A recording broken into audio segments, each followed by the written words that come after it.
नमस्कार दोस्तों, news time में आपका बहुत-बहुत स्वागत है। मैं हूं आपका दोस्त और होस्ट दिनेश के बोहरा। दोस्तों, सबसे पहले रिक्वेस्ट कि आप न्यूज़ टाइम को स्वीकार करके सब्सक्राइब कीजिएगा, बेल आइकन दबाइए, लिंक्स आगे भेजिए। आपसे ये भी निवेदन है कि आप हमारी छोटी-छोटी आर्थिक मदद कर सकते हैं। उसके लिए नीचे हमने यूपीआई नंबर और बैंक अकाउंट नंबर दोनों दिए हैं। किसी एक को चुनकर छोटी-सी मदद करने में मुझे लगता है कि अगर आप सपोर्ट कर पाएँ, तो शायद हमारी हिम्मत बढ़ेगी, अच्छी पत्रकारिता को बचाने में एटलीस्ट आप हमारे सहयोगी बन पाएँगे। आते हैं आज के टॉपिक पर। क्या आज़ादी के बाद इन 77 इयर्स में भारत में कभी किसी राज्य में गृह युद्ध हुआ है? नहीं। ये श्रेय मोदी और शाह को जाएगा कि उन्होंने भारत के अंदर स्थितियों को इतना बिगाड़ दिया कि मणिपुर गृह युद्ध में चला गया, सिविल वॉर। और पहली बार एक ऐसी वॉर हुई है, सिविल वॉर, जो हिंदू वर्सेस क्रिश्चियंस में हुई है। हिंदू वर्सेस क्रिश्चियंस के अंदर। इस सिविल वॉर का एक परिणाम यानी कि गृह युद्ध का परिणाम यह होता है कि 234 चर्च जलाकर राख कर दिए गए। आज हालात इतने बुरे हैं कि कोई मैती हिंदू अगर देखा जाए तो कुकी लैंड में नहीं जा सकता, जहां पर क्रिश्चियंस हैं, पहाड़ों में बसते हैं। और कुकी का कोई व्यक्ति मैदान में इंफाल वैली में नहीं आ सकता। आ जाएगा तो मार दिया जाएगा। अभी 2-3 दिन पहले 11 लोगों को सुरक्षा बलों ने मार गिराया, बोल के कि ये सारे के सारे कुकी विद्रोही थे, उग्रवादी थे। पता नहीं थे या नहीं थे, भगवान जाने। कुकी कहते हैं तो हमारे गांव वाले थे, गांव के सुरक्षा गार्ड थे, वो कहां से उग्रवादी हो गए। लेकिन अब हालात कुछ इस किस्म के हैं कि जहां पर गृह युद्ध वाली परिस्थितियां पहली बार देश के अंदर जागृत हो गई।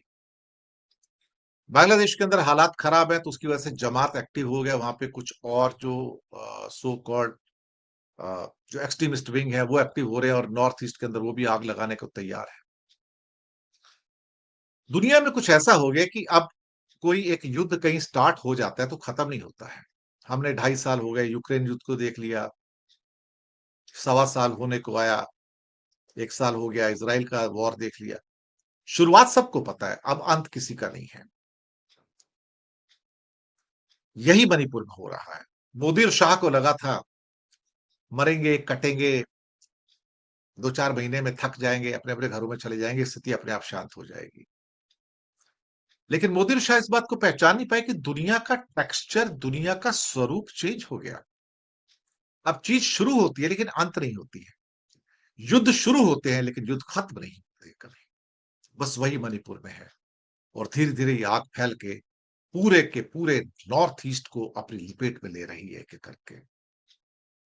नागालैंड से अब आवाजें उठनी शुरू हो गई हैं, और उनका कहना है कि जो आपने 2015 का मोदी ने जो एग्रीमेंट किया था, आपने उस एग्रीमेंट को तोड़ दिया है।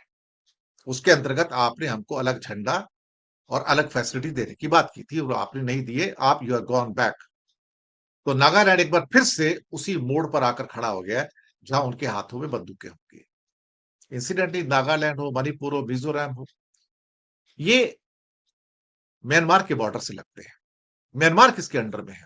या तो विद्रोहियों के अंडर में या चीन के अंडर में। मिलिट्री जुंटा जो है वहां की, वो तो चीन के अंडर में है। ये तो सबको पता है। तो इन सबको हथियार कौन दे रहा है यहाँ पे विद्रोह के लिए? चाइना दे रहा है, फ्री में दे रहा है। मोस्ट ऑटोमेटिक राइफल्स वो उनको दे रहा है। अब यहां पर बहुत सारे क्वेश्चंस निकल कर आते हैं कि अगर आपने कोशिश ही नहीं करनी कि मणिपुर के अंदर गृह युद्ध को रोकना है, सिविल वॉर को रोकना है, और आपकी ओर से कोई प्रयास ही नहीं होंगे किसी भी किस्म के, क्योंकि प्रधानमंत्री को तो कुछ लेना देना नहीं है। मणिपुर भारत का हिस्सा नहीं है। प्रधानमंत्री मोदी के लिए मणिपुर भारत का हिस्सा नहीं है। और ये वो प्रधानमंत्री जो कहते हैं कि मैं ना जाने कितनी बार नॉर्थ ईस्ट में गया, इतना तो कोई भारत का प्रधानमंत्री गया नहीं। लेकिन अब ये भी बात है कि 1 साल से ऊपर हो चुका है, बल्कि 1.5 साल से ऊपर हो गया, मणिपुर में जो सिविल वॉर चल रही है, प्रधानमंत्री वहां गए नहीं। प्रधानमंत्री ने लावारिस छोड़ दिया है इसको, और उसका अंतिम परिणाम क्या होगा? बंटवारा। इसके अलावा और कुछ नहीं होगा। जब ऐसी स्थिति आ जाती है तो फिर बंटवारे ही होते हैं, क्योंकि यहां से आप वापस नहीं आ सकते। यहां पर यू टर्न नहीं है। और जो कोई ये सोचे कि युद्ध खत्म हो जाएंगे, गृह युद्ध खत्म हो जाएंगे, गृह युद्ध खत्म नहीं होंगे, बल्कि नॉर्थ ईस्ट की आग और भड़क सकती है। और अब उसके चांसेस आ रहे हैं। मिजोरम के अंदर भी ऐसी स्थितियां बन रही हैं इस टाइम। मुझे लगता है कि मोदी और शाह का इससे बड़ा फेलियर नहीं हो सकता था कि हमारे देश के अंदर गृह युद्ध हो रहा है और वो चैन की नींद सोए हुए हैं। उन्हें कुछ लेना-देना नहीं उससे। सवाल ये है कि भारत के 77 सालों के इतिहास में कभी किसी प्रदेश में गृह युद्ध नहीं हुआ। कश्मीर में भी नहीं हुआ। वहाँ आतंकवादी घटनाएँ ज़रूर हुई, लेकिन जम्मू के लोग आराम से जो हिंदू थे, कश्मीर घाटी में जाते थे बिज़नेस करने के लिए, अब भी जाते हैं। कश्मीर घाटी के लोग जम्मू आते हैं, बिज़नेस करते हैं, पूरे इंडिया में जाते हैं, कोई रोक-टोक नहीं।